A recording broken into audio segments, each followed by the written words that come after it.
Aabutan din namin kayo, maliit lang ang Pilipinas.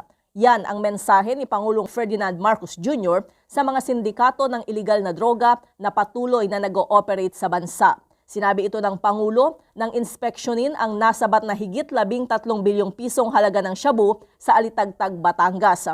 Kasama sina DILG Secretary Benhur Abalos, PNP Chief General Romel Marbil at PDEA Chief Moro Virgilio Lazo. Personal na tiningnan ni Pangulong Marcos ang pag-iimbentaryo sa halos 2 toneladang iligal na droga. Ayon sa Pangulo, hindi magbabago ng estratehiya ang pamahalaan sa kampanya kontra iligal na droga. Katwiran nito, epektibo naman ang ginagawang approach ng mga otoridad at patunay dito ang nakumpiska ngayon na mas marami at mas malaki pa ang halaga kumpara sa mga nakaraan. Binigyang diin rin ng presidente na naging matagumpay ang operasyon nang walang namatay o nasaktan.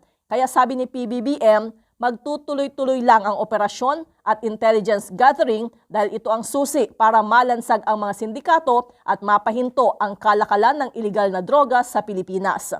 I would like also to point out that this is the biggest shipment of shabu na nahuli natin.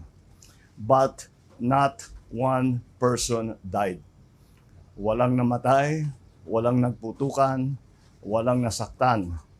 Basta't inoperate natin ng dahan-dahan, yun naman dapat ang approach. Para sa akin, yun dapat ang approach sa drug war.